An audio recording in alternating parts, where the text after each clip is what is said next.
इतिहास सिर्फ तारीखों और नामों का बोझ नहीं होता। ये फैसलों की कहानी है, ये गलतियों से मिली सीख है और ये उस सच का आईना है जो आज और आने वाले कल को समझाता है। लेकिन प्रॉब्लम ये है कि इतिहास अक्सर रटाया जाता है, समझाया नहीं जाता। इस चैनल पर हम हिस्ट्री को याद नहीं करेंगे, हम हिस्ट्री को समझेंगे सिंपल लैंग्वेज में, क्लियर कॉन्सेप्ट्स के साथ और एग्जाम ओरिएंटेड तरीके से, ताकि पढ़ाई बने आसान और नॉलेज बने स्ट्रॉन्ग। अगर आप स्टूडेंट हैं, कॉम्पिटिटिव एग्जाम्स की तैयारी कर रहे हैं या फिर बस सच जानना चाहते हैं तो आप बिल्कुल सही जगह पर हैं। मैं हूं सुरजित और आप देख रहे हैं स्टडी मंत्रा बाय सुरजित। चलिए इतिहास को नए नजरिए से समझते हैं। नमस्ते साथियों, मैं गुप्त काल से बात कर रहा हूँ, जिसे भारत का स्वर्ण युग कहा जाता है।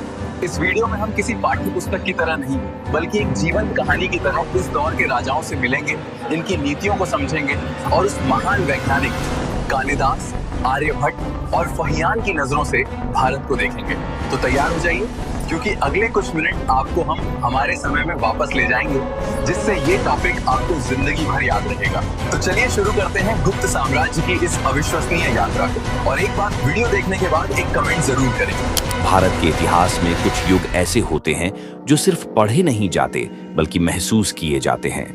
एक ऐसा समय जब ज्ञान अपनी चरम सीमा पर था, विज्ञान नई दिशाएं खोल रहा था, कला और संस्कृति सोने की तरह चमक रही थी और इस चमक के केंद्र में था गुप्त काल, जिसे दुनिया आज भी भारत का स्वर्णिम युग कहकर याद करती है। चलिए अब हम बात करते हैं गुप्त साम्राज्य के उदय की। मौर्य साम्राज्य के पतन के बाद भारत में एक नए शक्तिशाली राजवंश के रूप में गुप्त साम्राज्य का उदय होता है। मैं हूं गुप्त वंश का संस्थापक श्रीगुप्त। मेरा शासनकाल लगभग 240 ईस्वी से 280 ईस्वी के बीच माना जाता है। मैंने महाराज की उपाधि धारण की और मुझसे ही गुप्त वंश की नींव पड़ी। हालांकि श्रीगुप्त का उल्लेख हमें 7वीं शताब्दी में भारत आए चीनी यात्री इत्सिंग के विवरणों में मिलता है। इत्सिंग ने नालंदा विश्वविद्यालय में अध्ययन करते हुए लिखा कि श्रीगुप्त ने बौद्ध भिक्षुओं के लिए एक विहार का निर्माण करवाया था। यह उल्लेख प्रारंभिक गुप्त शासकों के ऐतिहासिक अस्तित्व और उनकी धार्मिक सहिष्णुता की स्पष्ट पुष्टि करता है। साथियों, मैं हूं घटोत्कच। मेरा शासनकाल 280 ईस्वी से 319 ईस्वी तक रहता है। मुझे ही गुप्त वंश का पहला स्वतंत्र शासक माना जाता है। मेरे से रिलेटेड क्वेश्चन कम ही आते हैं, तो अब आप पढ़िए मेरे पुत्र चंद्रगुप्त प्रथम के बारे में। हालांकि इस समय तक गुप्त साम्राज्य एक क्षेत्रीय शक्ति के रूप में ही था, गुप्त इतिहास में वास्तविक परिवर्तन चंद्रगुप्त प्रथम के शासनकाल से आता है, जिसका शासनकाल 319 ईस्वी से 335 ईस्वी तक माना जाता है। इन्होंने लिच्छवी राजकुमारी कुमार देवी से विवाह किया, जिससे इनकी राजनीतिक शक्ति में उल्लेखनीय वृद्धि हुई।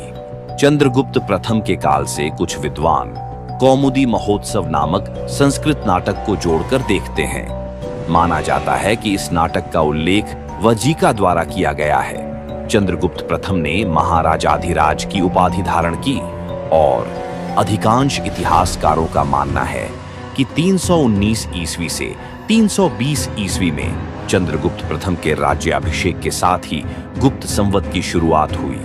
यही संवत आगे चलकर गुप्त युग के नाम से जाना गया, जिसने भारतीय इतिहास में एक ऐसे काल का सूत्रपात किया जिसे हम आज भारत का स्वर्ण युग कहते हैं। साथियों, मैं हूं समुद्रगुप्त। मुझे ही भारत का नेपोलियन कहा जाता है, क्योंकि मेरा शासन निरंतर सैन्य अभियानों और विजयों से जुड़ा रहा। मैंने लगभग 335 ईस्वी से 375 ईस्वी तक शासन किया है। इन्होंने उत्तर भारत के अनेक शासकों को पराजित किया और दक्षिण भारत तक सफल सैन्य अभियान चलाए। इनकी इन विजयों का विस्तृत और प्रामाणिक वर्णन इलाहाबाद स्तंभ लेख, जिसे प्रयाग प्रशस्ति कहा जाता है, में मिलता है।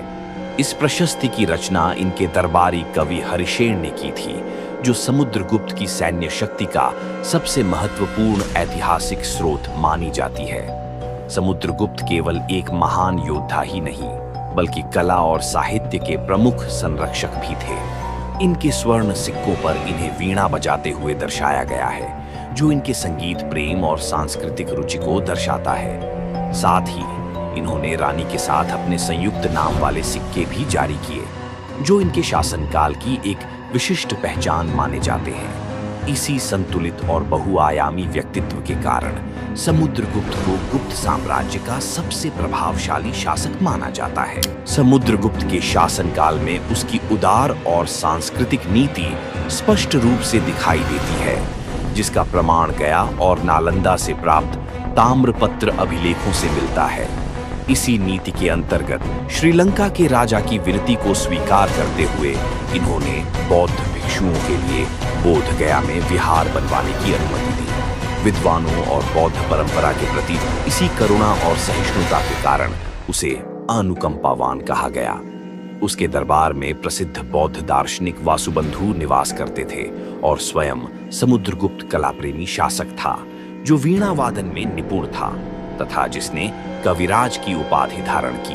राज्य की बागडोर मेरे पुत्र चंद्रगुप्त द्वितीय के हाथों में गई। मेरे पुत्र के बारे में ध्यान से पढ़ना, ज्यादातर सवाल यहीं से पूछे जाते हैं। समुद्रगुप्त के बाद उनका पुत्र रामगुप्त गुप्त साम्राज्य का उत्तराधिकारी बना, लेकिन उनकी राजनीतिक कमजोरी का लाभ उठाकर शक शासक रुद्रसेन ने आक्रमण कर दिया और शांति संधि की शर्त के रूप में रामगुप्त की पत्नी को अपने साथ ले जाने की मांग रखी, जिसे उन्होंने स्वीकार कर लिया।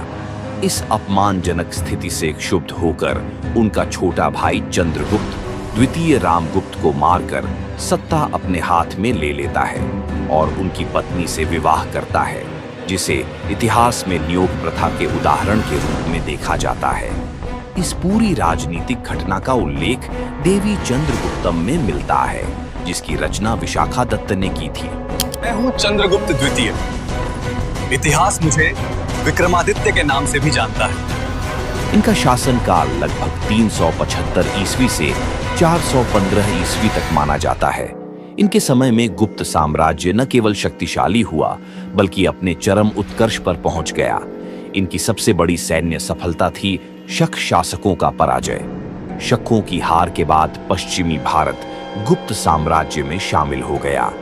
इस विजय से गुप्त साम्राज्य को अरब सागर एक तक सीधी पहुंच मिली, जिससे रोम और पश्चिमी देशों के साथ व्यापार बढ़ा। इस काल में गुप्त साम्राज्य आर्थिक रूप से अत्यंत समृद्ध हो गया। धार्मिक दृष्टि से चंद्रगुप्त द्वितीय एक सहिष्णु और संतुलित शासक थे।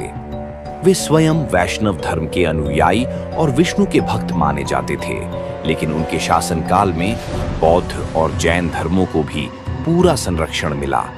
यही धार्मिक सहिष्णुता गुप्त काल को स्वर्ण युग का स्वरूप देती है। चंद्रगुप्त द्वितीय के समय कला और संस्कृति का अभूतपूर्व विकास हुआ। अजंता की गुफाओं की चित्रकला इसी काल की